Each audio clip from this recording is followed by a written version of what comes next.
சவால்கள். ஜப்பானியர்களின் மிகவும் விருப்பமான உணவு என்ன தெரியுமா? அவர்கள் சுஷி என்ற உணவை மிகவும் விரும்புகிறார்கள். சுஷி என்பது வெறும் பச்சை மீனை பல வடிவங்களிலும் அளவுகளிலும் வெட்டி தயாரிக்கும் உணவு. புதிய உணவுகள் சுவையாக இருக்கும் இல்லையா? ஜப்பானியர்கள் புதிய மீனை சாப்பிட மிகவும் விரும்பினர். ஜப்பானில் புதிய மீன்களுக்குச் சந்தை மிகவும் பெரியதாக வளர்ந்தது. இதனால் மீனவர்கள் புதிய மீனை பிடித்து நல்ல வருமானம் பெற்றனர். காலம் செல்ல செல்ல மீனவர்கள் அருகில் புதிய மீனை பிடிக்க முடியாமல் போனது. அதனால் அவர்கள் கடலில் மிகவும் தொலைவுக்கு செல்ல வேண்டிய நிலை ஏற்பட்டது. மீன் பிடிக்கும் படகுகளும் பெரியதாக மாறின.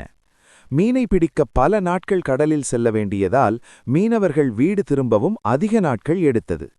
இதனால் மீன் தனது புதிய தன்மையை இழந்தது. புதிய மீனை மட்டுமே விரும்பும் ஜப்பானியர்களுக்கு அந்த மீனின் சுவை பிடிக்கவில்லை. இந்த பிரச்சனையை தீர்க்க மீன் நிறுவனங்கள் முயன்றன. அவர்கள் படகுகளில் பிரீசர் அமைத்து மீனை உறைய வைத்து பாதுகாக்க ஆரம்பித்தனர். ஆனால் உறைந்த மீன் புதிய மீனின் சுவையைப் போல இருக்கவில்லை. அதனால் ஜப்பானியர்கள் அதை விரும்பவில்லை.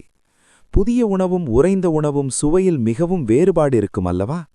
பிறகு மீன் நிறுவனங்கள் படகுகளில் பெரிய மீன் தொட்டிகளை அமைத்தனர். மீன் பிடித்தவுடன் அந்த தொட்டிகளில் உயிருடன் வைத்தனர். ஆனால் அந்த தொட்டிகளில் மீன்கள் அதிகமாக இருந்ததால் சில நேரத்தில் அவை சோர்ந்து போயின.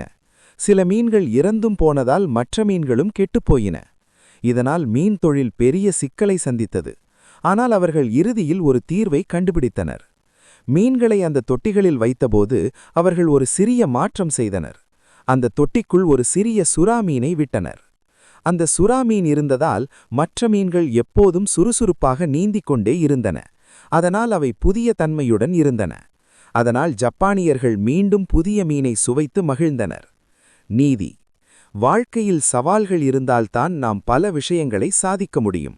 வீடியோ பிடிச்சிருந்தால் லைக் பண்ணுங்க, ஷேர் பண்ணுங்க. இன்னும் சப்ஸ்கிரைப் செய்யலனா சப்ஸ்கிரைப் பண்ணிட்டு பக்கத்துல இருக்கும் பெல் ஐகானையும் அழுத்திடுங்க.